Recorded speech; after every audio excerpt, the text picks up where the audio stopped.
Amis internautes, bonjour, bonsoir. Petit tutoriel sur comment régénérer une vieille batterie au plomb.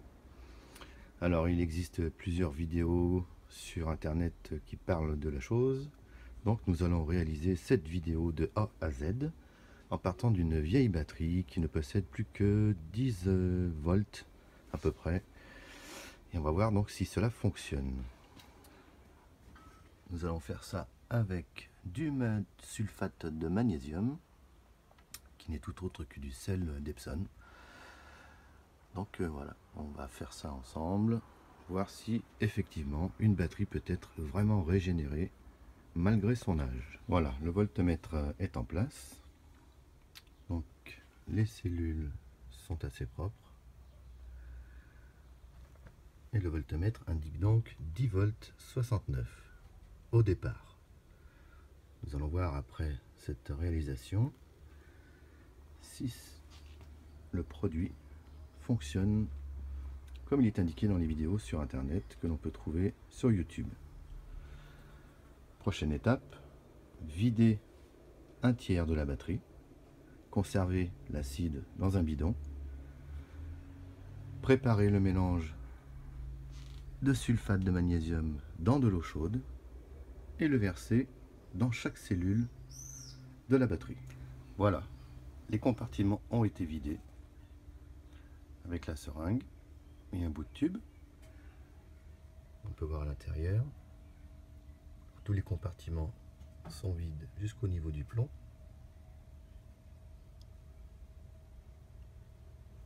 On peut voir l'oxydation, surtout sur le premier, noir, et c'est ça qui endommage la batterie, qui la fait perdre toute sa capacité.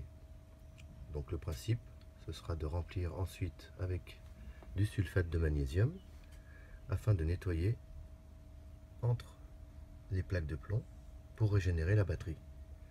C'est exactement le même principe que de nettoyer une cafetière avec du vinaigre blanc chaud qui va nettoyer le calcaire, l'enlever, et là ça sera la même chose. Voilà, donc la prochaine étape, préparer le sulfate de magnésium dans de l'eau chaude et de remplir la batterie et laisser agir le produit. Pour information, j'ai retiré 2 litres d'acide, un dans le bidon blanc, un dans la bouteille en verre. Ceci devrait suffire. La préparation, donc de l'eau très chaude, 2 litres, la contenance que l'on a enlevée dans la batterie, le sel d'Epsom, le sulfate de magnésium. Donc, on va mettre 3 bonnes cuillères.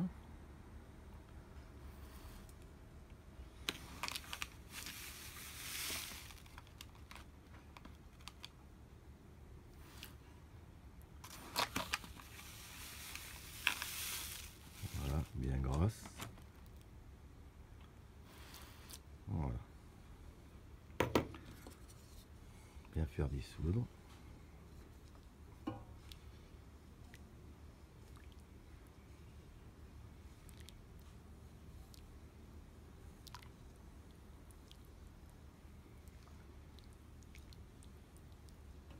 Tous les cristaux.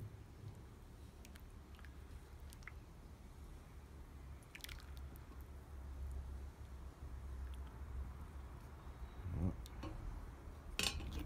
On va rajouter une petite quatrième.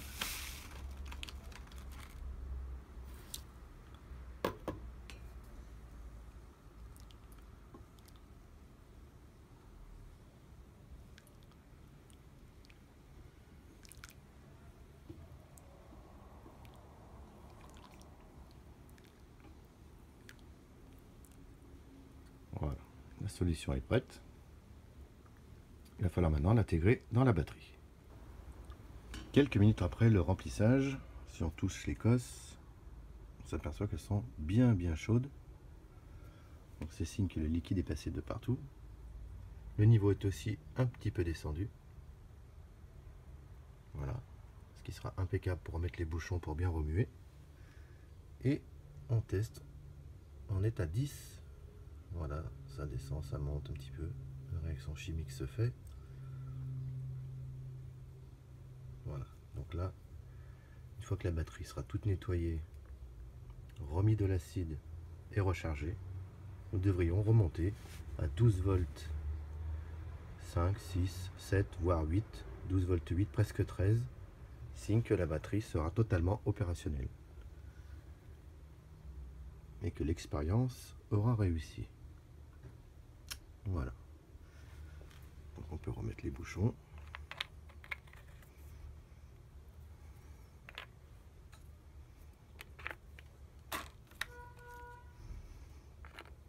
On pourra refermer, bien l'agiter.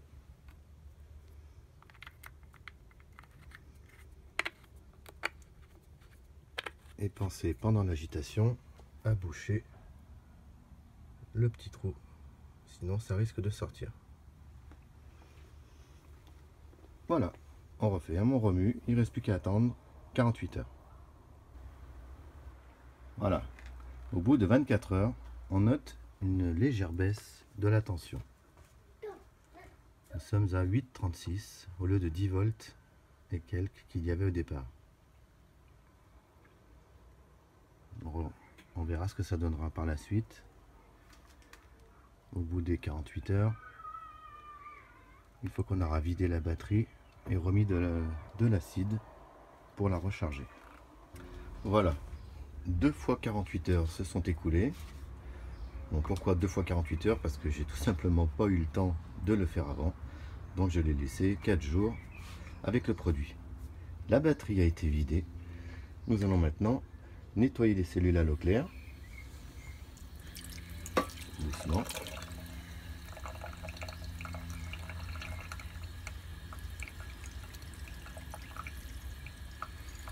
Voilà, il suffit de nettoyer l'intérieur pour bien nettoyer tout ce qui peut rester au fond qui s'est déposé.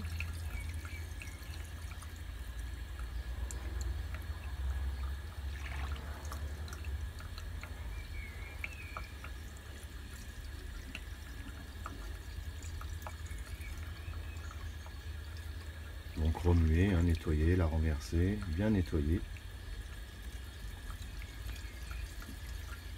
Comme dans une cafetière, on ne laisse pas le vinaigre ou l'alcool de vinaigre à l'intérieur. On nettoie bien l'eau claire après pour nettoyer toutes les plaques afin qu'il ne reste plus de résidus à l'intérieur.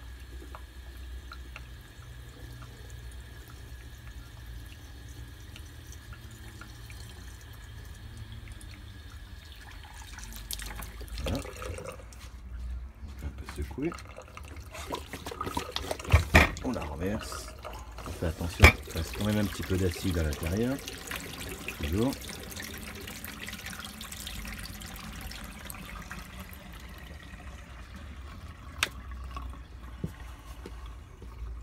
On la retourne bien.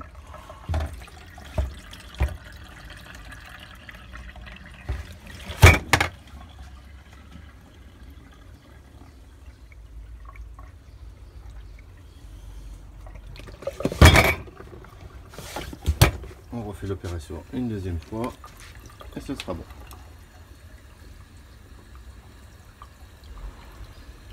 Voilà, la batterie a été nettoyée 2 fois à l'eau claire.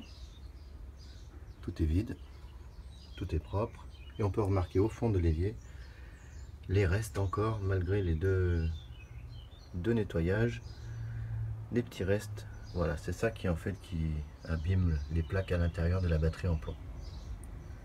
Là, il ne reste pas beaucoup. Le plus gros est parti avant, mais on avait quand même un petit reste. Voilà. Voilà, la batterie a été remplie. On peut voir le niveau. Donc on ne remplit pas jusqu'en haut, pas jusqu'au bouchon. Les plaques sont bien redevenues blanches. Assez propre. On voit le témoin du niveau de liquide. Voilà, maintenant, un petit test. Nous sommes presque à 11,60, ce qui est déjà mieux qu'au départ. Voilà, la batterie devrait être prête. Nous n'avons plus qu'à la recharger. Et puis voir si ça tient la charge, si l'expérience est concluante ou pas. Le chargeur est en place. Les cosses sont nettoyées et les pinces mises dessus. Il ne reste plus qu'à brancher. Et voir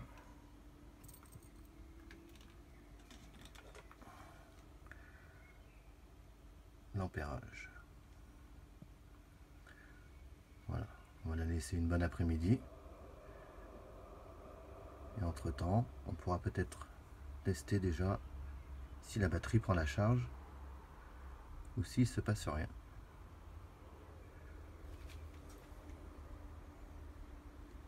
Voilà, plus qu'à attendre.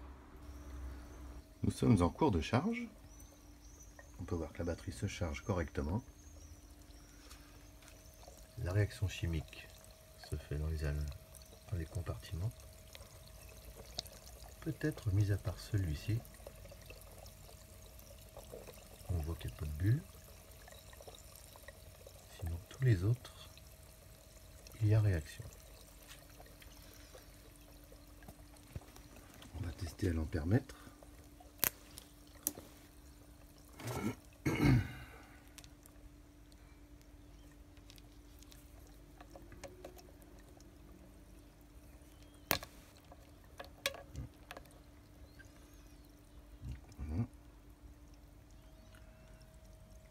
Les bulles se calment. Nous sommes à 11,50.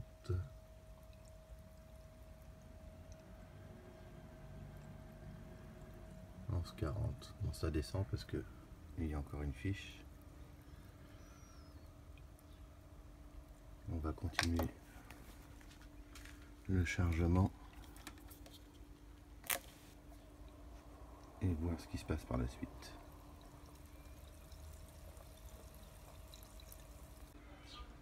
Le chargement de la batterie a été arrêté depuis un petit moment. Il n'y a plus de bulles. Il n'y a plus de réaction. On va maintenant tester l'ampérage.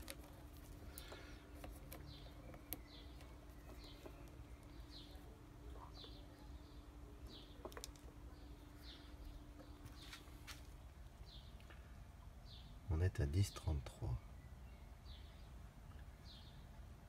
Donc la batterie est redescendue et n'est pas à 12, malgré le temps de recharge.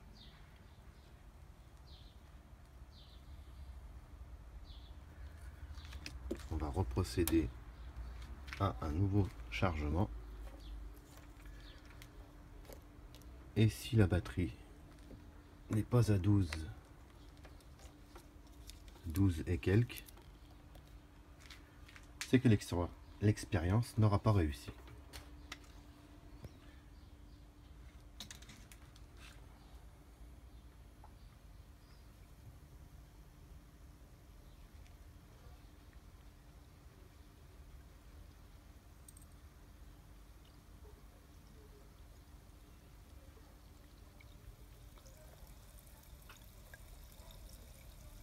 La réaction se produit.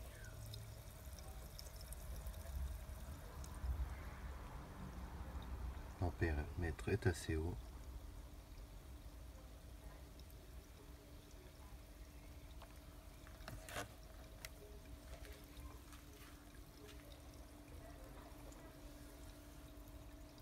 Donc pour le moment,